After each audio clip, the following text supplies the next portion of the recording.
Welcome everyone. Thanks so much for attending today. I really appreciate the support.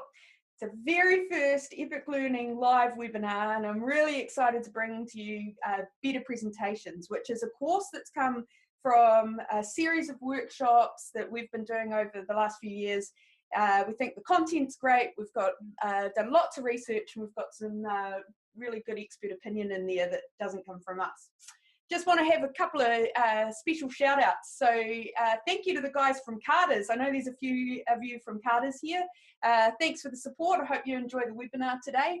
I know we've got a few old Spark mates here as well. So just want a big shout out to everyone from Spark that we haven't seen for a while. And a very special welcome to anyone here today that's new to Epic Learning. So I hope you enjoy the experience, get to know us a little bit better, and maybe even learn something too. My name's Nat Gunn. I'm going to be your host today, and I'm joined by my wingman, Carl Hartley, who will be helping us out as well. Hey guys. Okay, so Epic Learning, we're all about getting amongst it. So today's webinar might be a little bit different to other webinars that you've attended because it's all about getting involved. And you've got some tools that you can use to get amongst it. First one we're going to use today is the raise hand button. So on your webinar panel, you should be able to see a little sort of toolbar, and there'll be some buttons on there. And one of them will say raise hand. And when you've found it, see if you can click it for me and show me. Ruby, you won. First one. Thanks, Dina. Thanks, Brett. Yeah, you guys are onto it. You found the raise hand button. Now, I'll be asking you to raise your hand every now and then to give me some opinions, to let me know how you're going, and we'll be using that tool. The next tool that we'll be using today, and this is the one that we can see we're already having a wee bit of fun on, is the chat bar. Now, this is your opportunity to get to know the other people that are on the webinar today. So not only can you chat to me and Carl, you can chat to the whole team. Let's start by doing a wee quick activity. Let's tell everybody where you're from. You'll notice on the chat bar that you've got two options. You can speak privately or you can speak to the whole group. So I want you to tell the whole group whereabouts you're from today.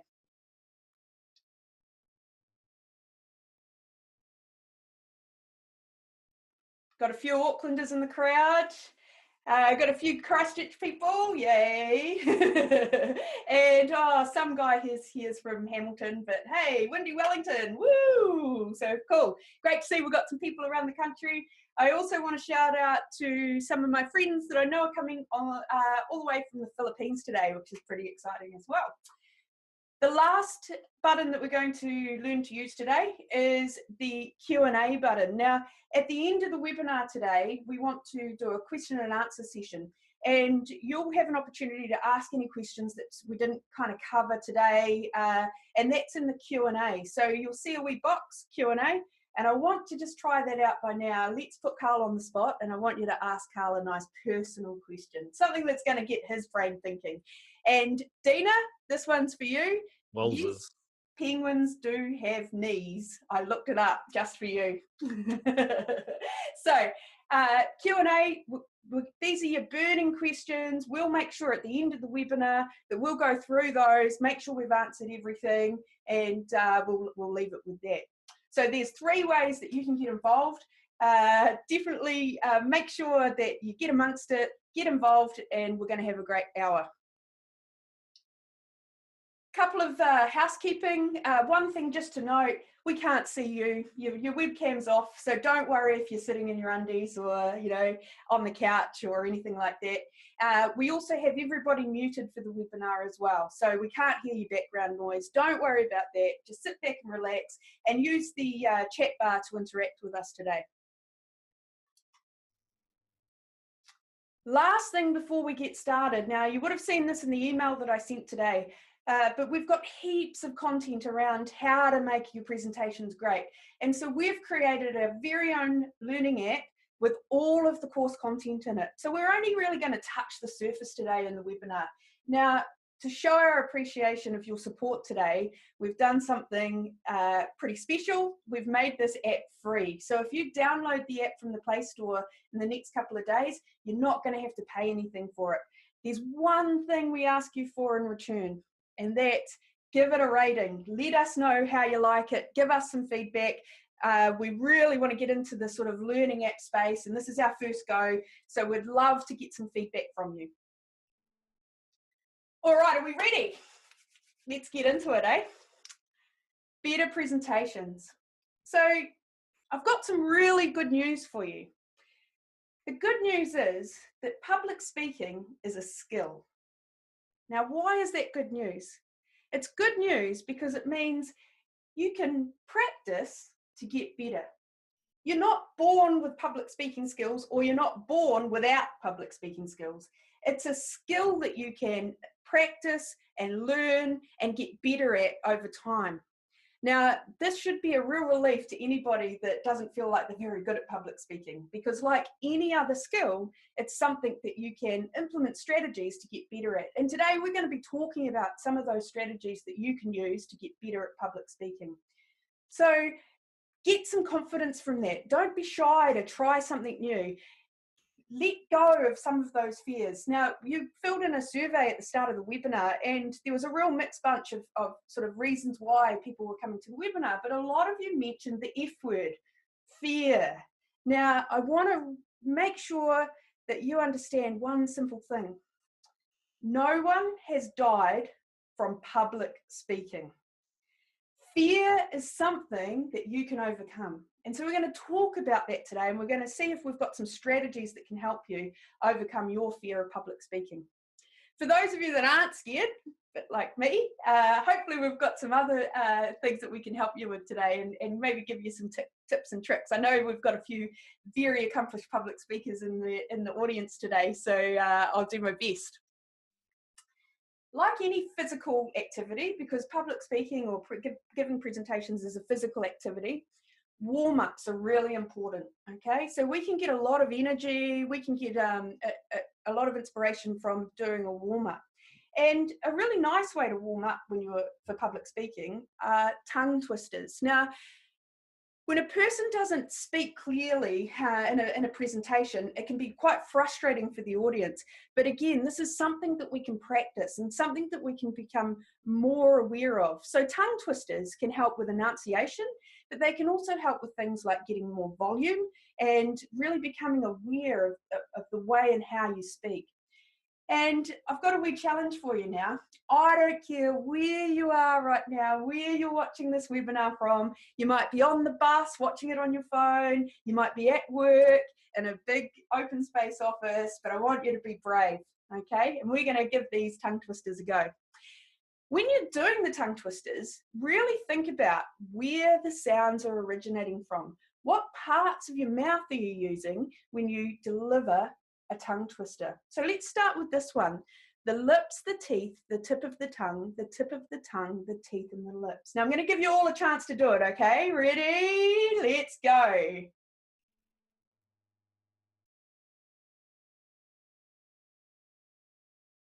Who was brave enough? Put your hands up. Who was brave enough to do it out loud? I did see I've got a few hands up there. Nice. Very good. You'll notice that with this tongue twister, the sounds really start and originate from the top of our mouth, right from the front of our lips, the t, t, t sound. Let's compare it to this next one. A box of biscuits, a box of mixed biscuits, and a biscuit mixer. Now, I'm going to put Carl on the spot because he was using this as a warm-up earlier and it was a wee bit of a giggle. Are you being mean to me, Nat? So, we're going to try this one again. And I want you to think about where is that sound coming from. Okay, let's go.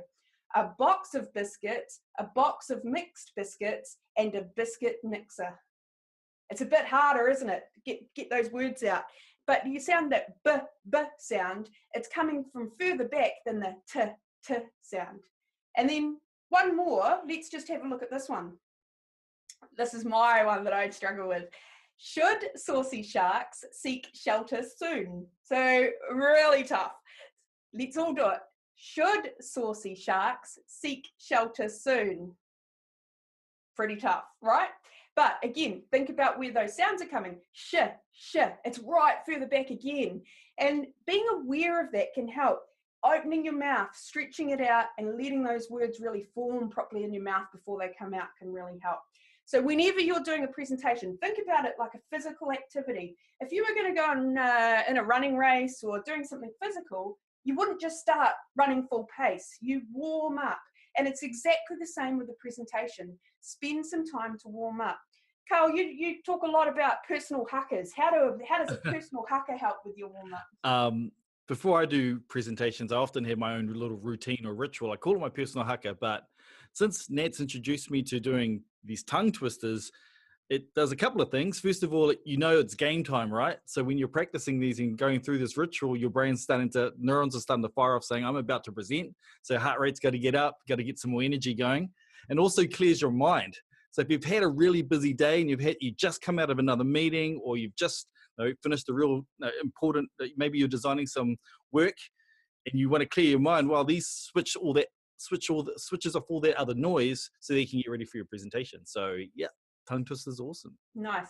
Dina's just given us one to try, and she's put me on the spot, but I'll try it, okay? It's in the chat bar if anyone wants to join me. I don't even know the first word, Dina. Articulatory agility is a desirable ability manipulating the lips, the teeth, and the tip of the tongue.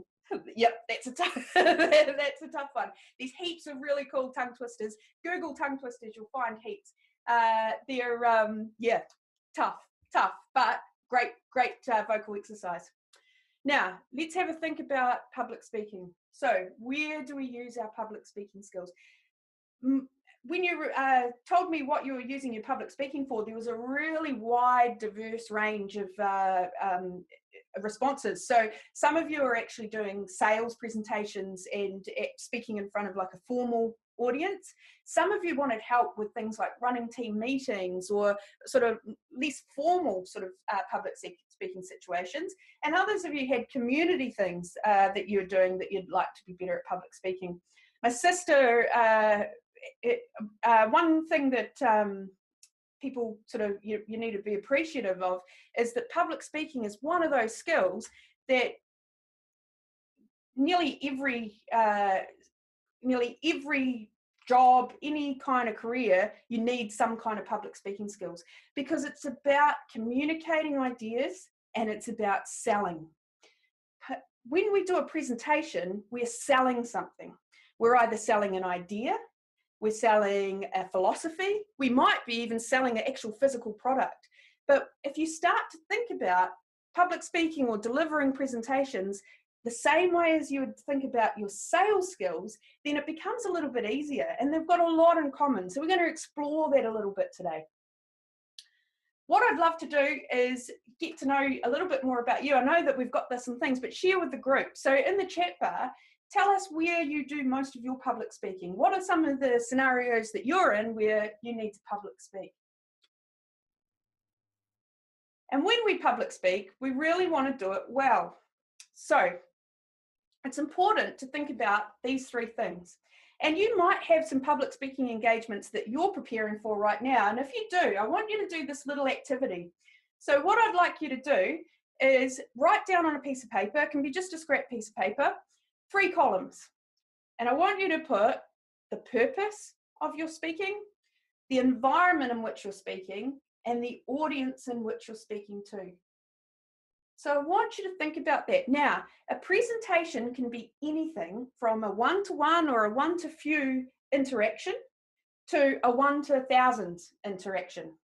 So it doesn't have to be a formal stage where you're up on stage and you've got a microphone and you're talking. Have a think about presentations as anywhere where you're exchanging an idea, where you're trying to sell something, whether it be a concept, an idea, a product, and then think about these 3 things. What's the purpose of your speech? What environment are you speaking in? And what audience are you speaking to? Now, environment can be very important because sometimes you need to make certain arrangements for a particular environment. For example, do you need a microphone because it's a huge amphitheatre? Or is it something a little bit more intimate where you don't need to worry so much about your vocal range or being really loud and things like that? So the first thing you want to do when you're preparing for any presentation is to consider these three things: purpose, environment, and audience. Now we're going to come back to this, but I want to start thinking about what makes a good presentation, because we don't want to just give any old presentation. We want to do presentations better.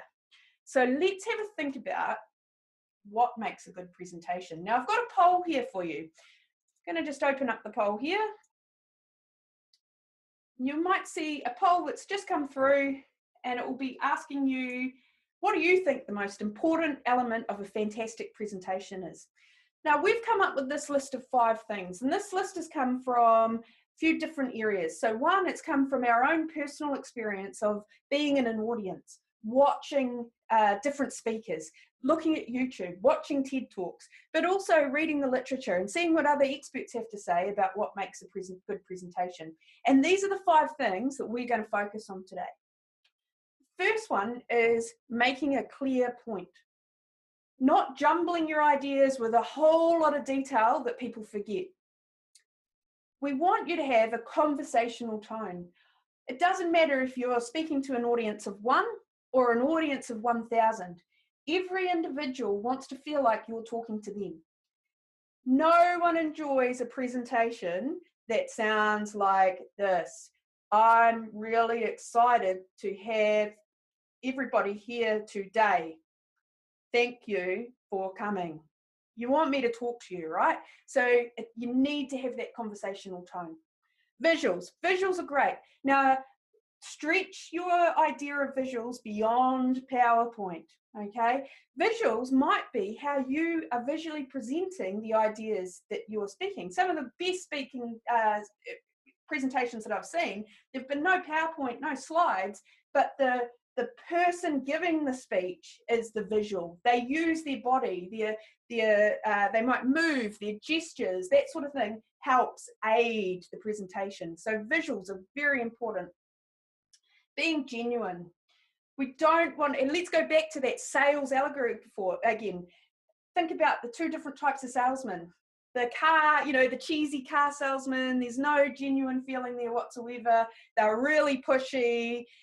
All they're talking about is the features of the product, and they're really pushing it home, and you don't feel a really good connection, compared to the salesperson that really genuinely is passionate about the product, that wants to know that you're actually going to get some good use out of it, and that really connects with you when they're making a sale. You've got to be genuine to make a genuine connection with people. And the last one is stories. And we're going to talk about how we can use stories within a presentation. Stories are a great way to connect with people, and they're a great way to express ideas. Let's have a look at our poll. Interesting. Really mixed bunch here. So I'm sharing the results with you all there. So conversational tone seems like to be the most important one. And I think I probably agree with you that interesting visuals would be the least important out of these. Looks pretty good. Mixed bag. Be interesting to see at the end of the session if we still have the same opinion. One thing is interesting visuals may be the lowest, but terrible visuals will probably be near the highest, right? So you either love them or you hate them. Good point. Okay, let's go back to our audience, because there's something that's really, really important. I want you to raise your hand if you've ever been a hostage in the audience. And what I mean by that is that you've been stuck in some kind of presentation that's been really, really painful, whether it be extremely boring, whether it be hard to understand, whether it be long-winded or irrelevant to you. Yeah, I'm getting lots of hands up there where people are feeling like they're trapped in the audience.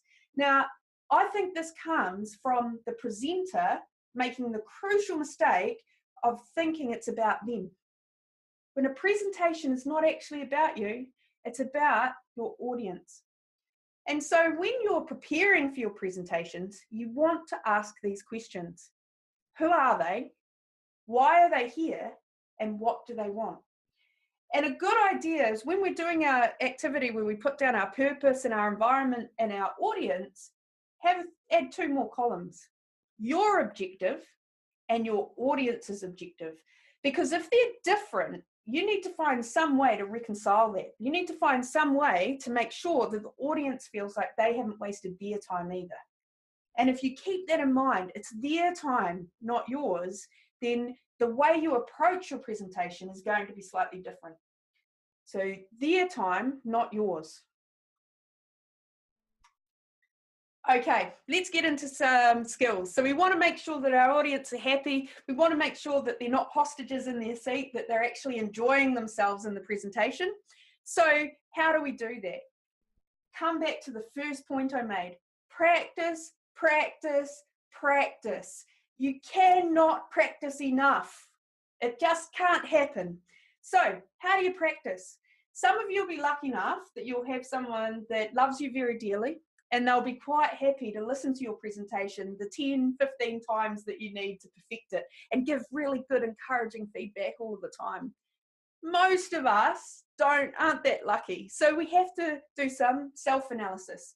And there's some different ways that you can do that. The first way you can do that is just use the mirror. Stand in front of the mirror and deliver your presentation to yourself.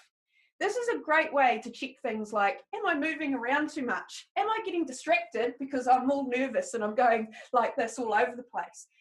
It'll help you see where your hands are. Are you using gestures to be purposeful, or are your hands doing something a bit weird, but well, because of your nerves or because you're not really thinking about it? So using the mirror is a great way to practice your presentations. However, there's only so much you can pick up when you're concentrating on your speech, you're thinking about all those other things. So I want you to use this beautiful thing, your phone. Now, there's two different ways that you can use your phone. The first way, and probably the best way, is to record it. So you get your visuals and you can hear the presentation. So use the recording features in your phone. Or you might just want to use the audio recording. So most phones have a sound recorder in them, most smartphones have a video recorder. It's a great way to analyze your public speaking skills. Record yourself, watch it over, and look, it's really painful the first couple of times because no one likes to see themselves and no one likes to hear themselves recorded, but it does get a lot easier. Now, when I was preparing for this webinar, I came across a really cool app. We've got nothing to do with these guys, but I actually thought it was awesome. And at Epic Learning, we love new tech, and they're very much using some new tech. So it's called Ori, and it's Orator AI, I think is how they've named it. And basically what Ori does is it gives you a series of activities to practice your public speaking, and it uses AI to feed back on how well you're speaking. And it measures things like the pace in which you're speaking. It measures your fillers and ums and ahs. It talks about your tone. So it gives you it tells you how excited you are and how excited you sound. It's a really cool app. It's still in beta, so it's a little bit clunky and it did crash a few times for me, but it definitely deserves our support. It's really cool. It's a really cool app. So if you haven't seen it, I definitely recommend taking a wee look. So self-analysis is really important. Carl, we were talking earlier about your YouTube experiences. Do you want to share? Oh, yes. So for whatever weird reason, I don't... I find it hard to give myself self-analysis until I see the finished product. So often I'll practice and then I'll upload it directly to YouTube and watch it in YouTube. And for whatever reason, seeing it in its final form, you really can critique yourself. And I think that might help some others as well, especially if you have a webcam at home. And sometimes it's just easier to practice in front of your computer instead of trying to find a little tripod to hold your phone up or anything like that.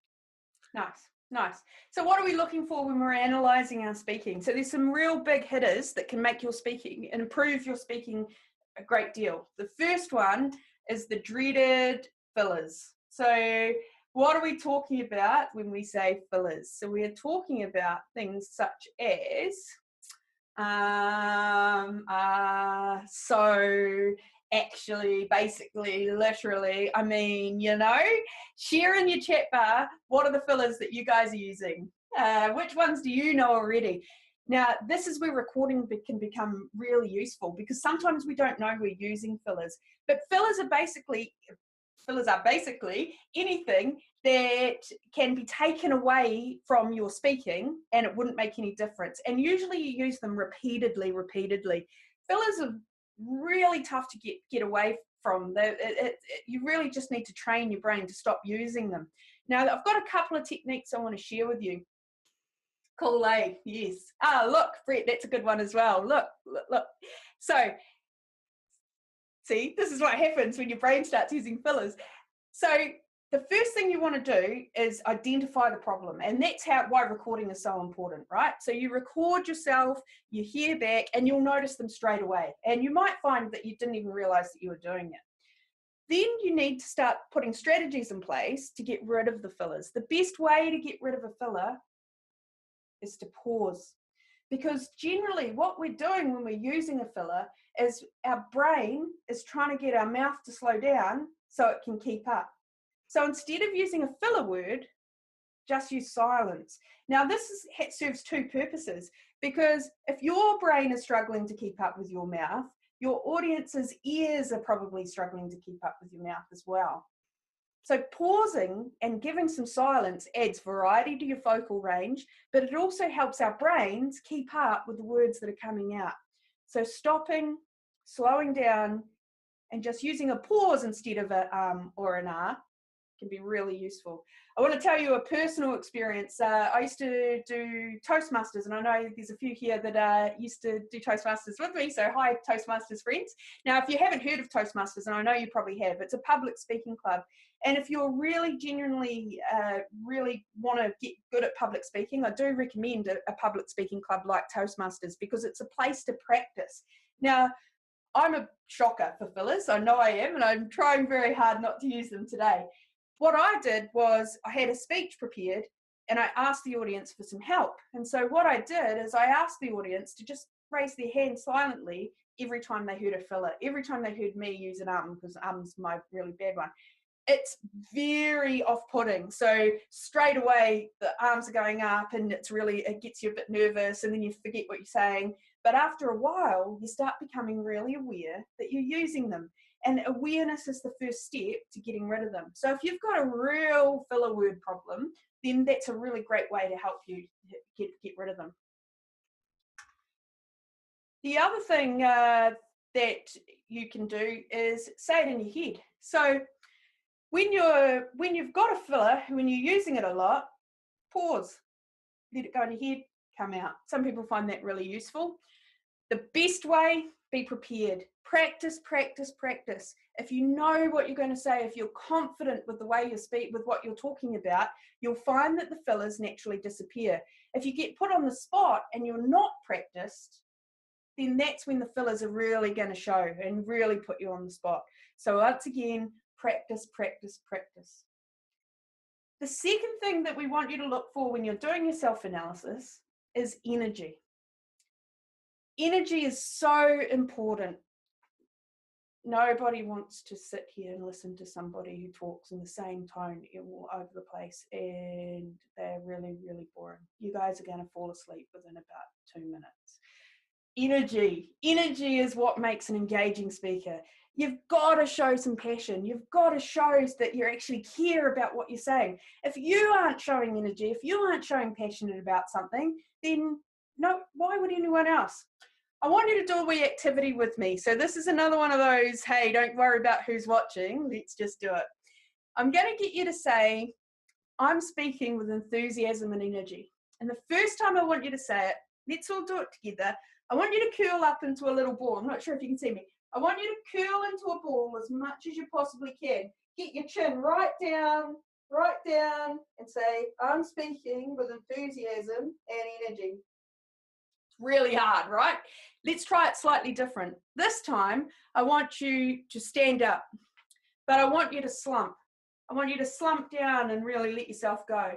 And I want you to say it to the ground. I'm speaking with enthusiasm and energy. Now I want you to do it standing up, but I want you to have your chin up high. I want you to have your chest out. I want you to have your arms out, and I want you to say it with a bit of passion. I'm speaking with enthusiasm and energy. See how it's getting easier as our body language is kind of mirroring it. Last one, I want you to stand up in a big X. I want you to get really wide, and I want you to shout it to the world.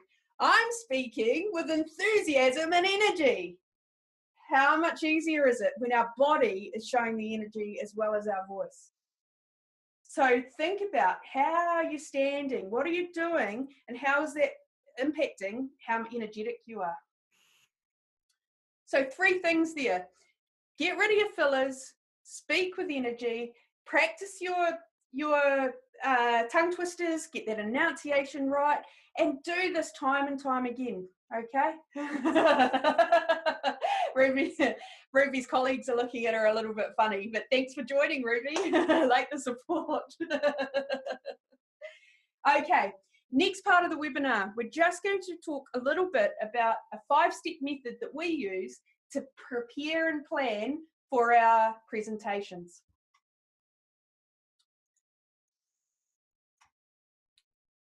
These are the 5 steps. Now, in the learning app that you'll find that we've got a step-by-step guide on how to plan a really great presentation. And it takes you through each of these steps in far more detail than we'll have time for today.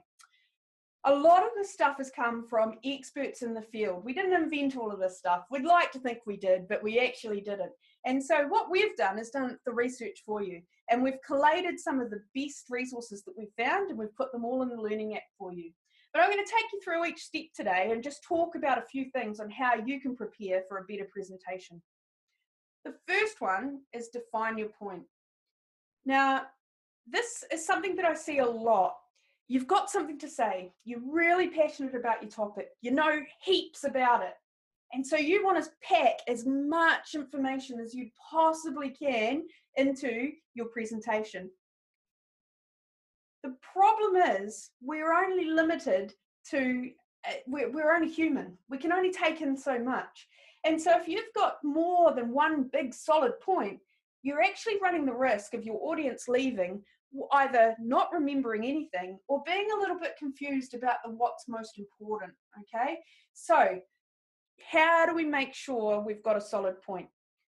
The first thing to do when you're preparing for a presentation is write down all of the points that you want to make. Do it in a brainstorm, just off the top of your head, write a list of everything that you want to cover in your presentation.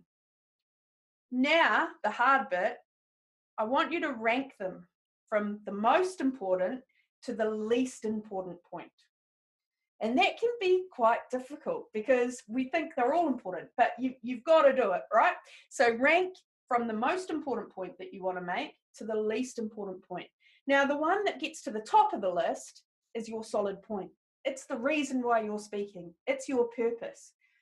Number 2, 3, and maybe number 4, depending on how long you've got to speak, they become the things that you're going to use to back up your solid point.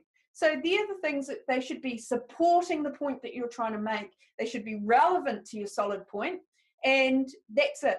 Draw a line. The rest of it is not going to make your presentation. If you've got a highly detailed topic, if you've got lots of information that you're trying to get across, create handouts. Give it to your audience to take away because they're not going to remember every single thing you say. Think back to your school days. Think back to going to a lecture. Think back to all of those, experiences yourself as an audience.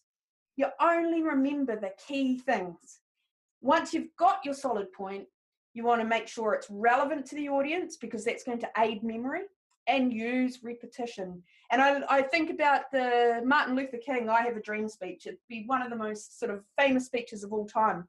He said, I have a dream, over and over again. He didn't just say it once, he said it a lot of times, and he used repetition as a way to make his solid point. So once you've got your point, then you can start thinking about your presentation format. Now, this is a presentation format that is quite common. You see this in a lot of the literature. So this is not something we've invented. This is something we've taken from the experts. And it's actually a really good format to use. So first of all, you want to start off with an attention-getting introduction. You want to grab the attention of the audience. If you don't have a great introduction, it's going to be really hard to reel them back in later. Then you want to give a preview. What do you think you're previewing here? Your solid point. You're going to tell your audience what you're here to talk about. You're going to give them the point that you're going to be making in your presentation. Number 3 is the few points. It was number 2, 3, and maybe number 4 on your list of ranked order. And this is where you might add some stories or some illustrations or everything that's going to help consolidate the solid point that you're making. So have a think about how you're going to back up that solid point. Then, again, repetition. Number 4, you're going to recap your solid point. You might, at number 5, want to put a Q&A in. So you might want to have something that, some audience interaction. You might have pre-prepared questions that you know the audience will be interested in. Q&A is always a great way to get some engagement going. And then, of course, a closer. And the whole thing is trying to get the audience to remember. You want them to go away with the message that you're trying to impart. You want them to know that that's what you're here for. You want to leave them with something that they're going to remember. So think about that. A great introduction, an attention getter. You're going to give your solid point. You're going to tell them what you're going to talk about. You're going to make a few points that back up that solid point. You're going to repeat your point again because repetition is key to memory. You might want to add some Q&A, and then you're going to leave it with a closer, something that leaves the room energized. They leave going, whoa, that was pretty good. That was something different. Yeah, just think about any great TED Talk that you've seen generally follows this format. So it's universally good. Yeah, definitely. It's great. Okay, so when we're talking about imparting information, we talked about stories. So we're going to talk about, and I've forgotten the guy's name again, but we're going to talk about death by PowerPoint in a minute. And he talks about stories, and he makes a point that human beings, we've communicated via stories pretty much since the start of time, right? So stories is a great way for us to impart and to connect with people. We've communicated by PowerPoint for probably about 20 years. So which one's going to be more powerful? An awesome story or a PowerPoint presentation? So don't be afraid of telling stories. Now, there's some good guidelines around stories. First one is your story needs to have a purpose. It needs to be relevant. It needs to actually relate to the point that you're trying to make. I think that's a really important part. The second thing is that stories about people we tend to relate to them better. Okay, so even if it's not a story about yourself, a story about a person is going to be a lot easier to relate to. And the third thing is test your stories out. Sometimes a story in your head might sound really cool, and then you go and tell it. Has anyone done that at the dinner table before, where you've got a joke or you're something like that, you think it's real funny, and you tell the joke and it falls flat because it's not the right audience. So it's a good idea to test out your audience, test your stories, practice telling them, share your stories. Carl, do you want to tell us the story about how you learned about stories? Yeah, well, I guess the easiest way to tell the story, because it is about me first getting taught how to use stories, by telling you guys a story, if that makes sense. So one of my mentors when I first became a trainer, Owen, I just finished delivering a session. I thought I was pumped, and I thought everyone loved it. And then he kind of sat by me, and as everyone was walking past, he kind of put his hand on my shoulder and he goes, have a look at them, Carl. Having a look at these people. And then I noticed that they're kind of like withered and worn. And he goes, was that a good session? I went, oh yeah, it felt great. And then he goes, but why do they look like you've drained their life out of them? Mm-hmm. And I thought about it, I go, oh, I don't know. And he goes, Carl, you've been there basically enthusiasm and energetic for an hour and a half, and you've beaten them with your energy, but you've shown no levels. So he said, next session that you run, when you go and do that example, and as a customer story, bring them into your whānau and sit them down like they're your family. And then they'll engage, and then you won't suck the life out of them, but you'll change the tone and bring it down. So I walked into the next day, started off enthusiastically, and then I brought everyone and kind of sat them at the kitchen table, basically. And then I sat down like my dad used to and kind of bring them all in. And then every single person, you can see their eyes twist and look and look and look and look. And then they all engaged, and then I started speaking. I spoke a little quieter, and everyone joined in. So I always kind of remember that example of bringing everyone around the kitchen table when I want to bring an audience in and kind of mix it up. If I've already kind of hyped it as much as you can, maybe you need to bring it down a little. So don't forget the kitchen table. Nice, thanks. So tell a story or two. There's heaps of really cool literature out about using stories. There's some awesome storytellers. Steve Jobs, one of my favorite presentations or speeches of all time was, and you can YouTube this, actually it's in our learning app as well. He's talking at Stanford University, and his point that he's trying to make is about being true to yourself and chasing your dream and not sort of living someone else's life. His entire speech is made up of 3 stories. That's all it is. 3 stories about his life, and it's a great example of that. So if you have time, have a look at that. It's a great illustration. The next part is preparing your slides. Now we've got prepared PowerPoint here. So PowerPoint generally is the most common way that we use visuals in a presentation. We have learnt from the best when it comes to creating presentations. So I don't want to tell you my way. I want to tell you the way who I copy. And his name is David Phillips. Now, he is the guy, many of you might have heard of him before. You might have heard of the term death by PowerPoint. So he was the guy that created death by PowerPoint. And he's got an awesome presentation. We've got it in the learning app there for you. And these are his 6. These are his 6 tips. Okay, so really easy. I'm not going to sort of steal his thunder. I'm going to let him talk about it in the video. But he says, make sure that you're putting only 1 point in every slide. So don't try and clog your slides up with a whole lot of stuff. Use contrast. Use size. Now, he makes a really good point about heading. So how many of you in a corporate environment have got a template where the heading takes up nearly 1/3 of the slide? He says, use size. Make sure the most important thing that you're doing is the biggest thing on your PowerPoint. So that's not usually the heading. It's a really cool point. He says, avoid sentences. So you don't need your entire presentation on your slides. You're taking away from who's most important, you. So the last thing we want to see is you standing here like this, reading off every single word of your slides. He says to use dark backgrounds. So it's a lot easier for the human eye to read a darker background with lighter text than it is a white background with dark text. But how many PowerPoints do we see that are white backgrounds? So that's another really great tip. And he also says no more than 6 things on a slide.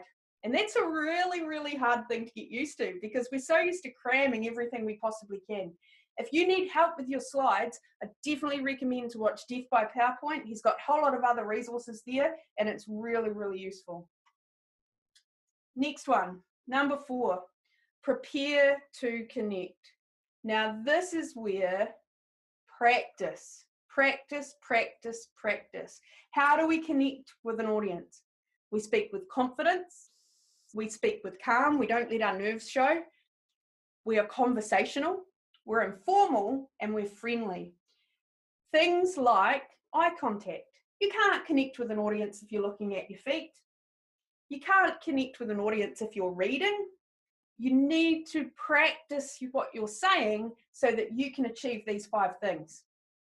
And that's as simple as it can be. Practice. The more you practice, the more likely you are to connect. Have a think about who draws you in. When you're watching a presentation, what are they doing? It's drawing you in. They're speaking with confidence. They're looking at you. You feel like they're just talking to you. It all comes with practice. That doesn't happen by accident. And the last thing we're going to talk about is adding your X factor. I want to tell you a story about one of the first presentations that I saw that has been memorable. And I was I think I was Form 2, so I was about 12. So we're talking a few years ago now. And the woman who was doing the presentation was talking about bike safety and wearing your helmet. Now, this was around the time in New Zealand where helmets first become a legal requirement. And so she was there to talk about wearing your helmets. So we're in an auditorium, there's probably 300, 400 kids in there. We're all about 12 years old, so you can imagine how noisy it is. And all of a sudden, across the stage, a crushed helmet comes rolling across the stage before she's even started her presentation. And this crushed helmet rolled across the stage, made a bit of noise, and then just stopped there. And then she came out on stage and said, my son was wearing that when he had his accident. And all of a sudden, there's this hush. She'd got the attention of 400 plus 12-year-olds like that. That's what we mean about X Factor. You don't have to sing a song, you don't have to do a dance, but you want something, some kind of hook that's going to make your presentation memorable. So we've got some examples here. We've got plenty more in the Learning app for you to think about, but it might be using some quotes that are relevant. It might be doing something unpredictable like the rolling of the helmet. You might be using humor or rhetorical questions. You might add some music, whatever it is that you feel comfortable with, okay? So have a think about how are you going to make your presentation that little bit more memorable compared to the rest. Really important that you make it relevant. So you don't want to be in a situation where you've got this kind of gimmick. So go back to that sales analogy again. You don't want to be the used car salesman that's just got the crazy guy out there that's not relevant to your presentation. Make sure that it ties in with what you're trying to say. Make sure it ties in with your message. Can I say something quite controversial, Nat? You can. Chocolates and lollies don't add X Factor. Yes. A bribe is not X Factor. Yeah, bribing is an X Factor because you're just setting the playing field to have lollies and chocolates every presentation. You got what? If you're gonna do the lollies and chocolate, make sure you're never coming back because that's the next that's the benchmark for everyone. They're still pretty good though. All right, so have a look in the Learning app. There's activities for you doing each of these for you to get better at preparing for your presentations. But define your point, tell a story, prepare some great visuals, prepare to connect by practicing, get good at what you're saying, and add your X Factor, and you'll make a better presentation. So we're at that time that it's up to you guys. We've got some questions from the audience. We've got about 10 minutes left, so we're going to be here for as long as we need to. There's a couple of different ways that you can ask your questions. We've got the QA panel going there. You can raise your hand. We can, any way that you like. Carl, I think we've got some questions. Oh, actually, I've got them here. So we did have some questions that were asked within the in the survey. So I have got some questions to start us off. So the first question was from Bridie, and she asks, how do you use slides to remind you where you're up to and what you should be saying, but keep the audience engaged and interested? And it's a really great question, because we say a lot of times when people put all the words on the slides, it's because they're scared of forgetting their presentation, or they want to use it as a bit of visual crutch. I've probably been a bit guilty of this in the past myself. I've actually changed the way I do it. So there's a couple of tools that I want to show you. You can get an add-on for PowerPoint, and it means that you can have your slide and presenter view from your phone. So it's a PowerPoint add-on. You just jump in and download an app, and that way you can have your notes view on your phone, and you can use your phone as sort of your cue cards, and you can also control your slides from it. So that's a really great way to do that. The other technique that I've been using is when I'm preparing for a presentation, it's called chunking. And what you do is you chunk the information that you're giving, you chunk up your presentation into a series of different sort of blocks. And I tend to put a visual slide to each of those chunks, so that when I'm practicing, it's the image on the slide or it's the word on the slide that helps my memory go, and it helps me remember that chunk. So I hope that answered your question, Bridie. The worst thing you can do is put a whole lot of words on your slides. We don't want to see that.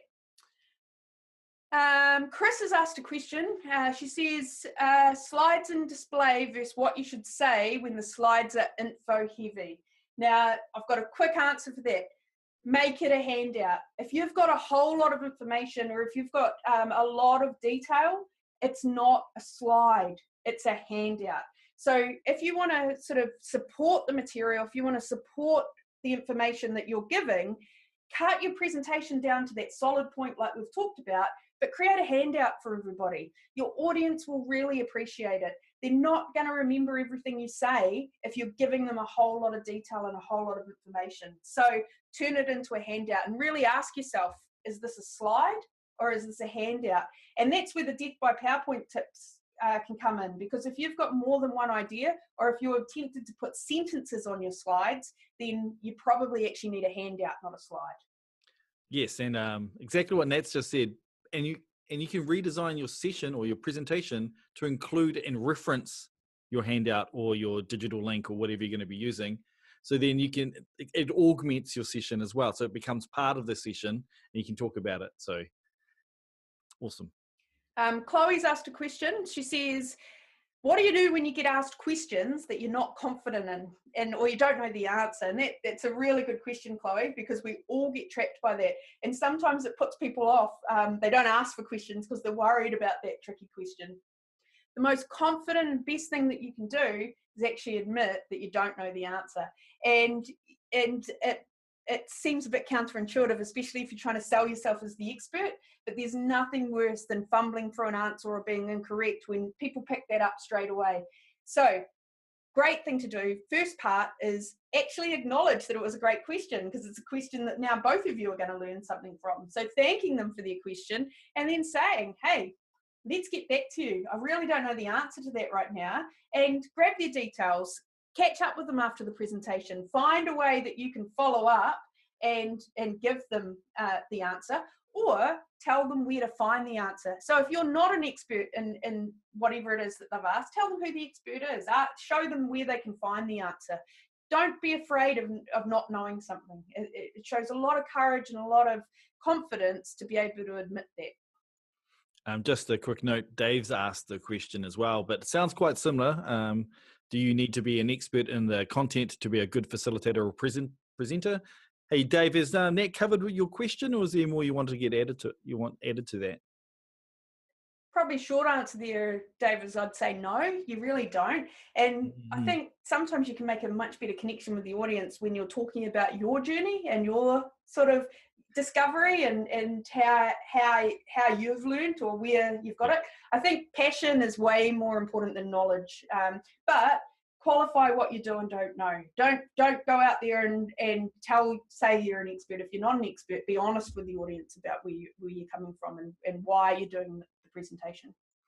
Without going into another Carl story, that's one of the biggest things, one of the hardest things it took for me to learn was I was an expert in a topic, and then you become a trainer. So I think a lot of people with that training background that's where they come from. So it's really hard to leave that nice, warm, comfy place where you're the best at all the knowledge.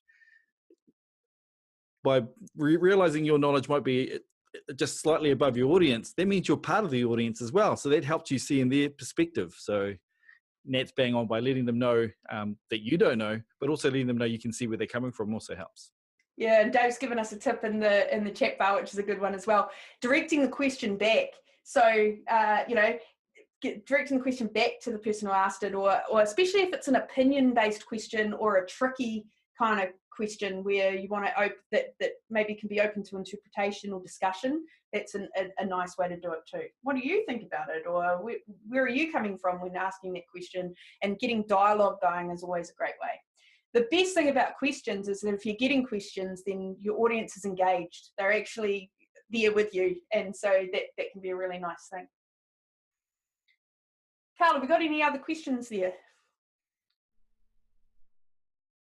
Yes, I do. Just a quick question around the app working for iPhone.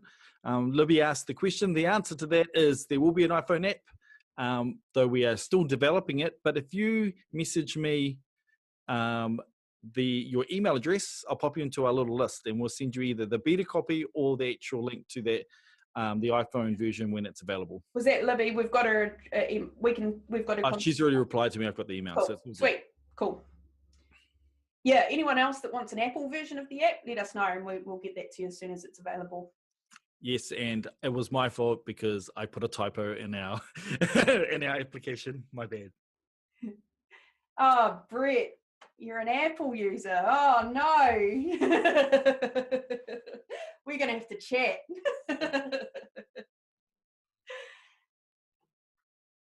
Cool. Any other questions?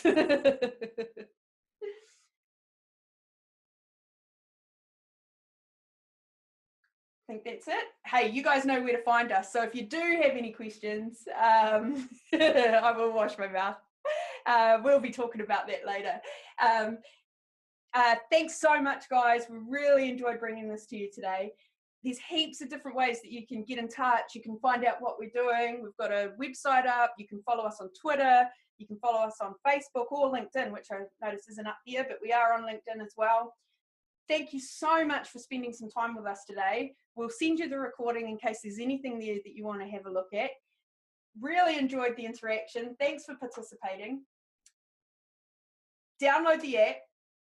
Have an awesome long weekend. Thank you, Carl, for helping me out. We'll see you guys later. See you guys. Bye-bye.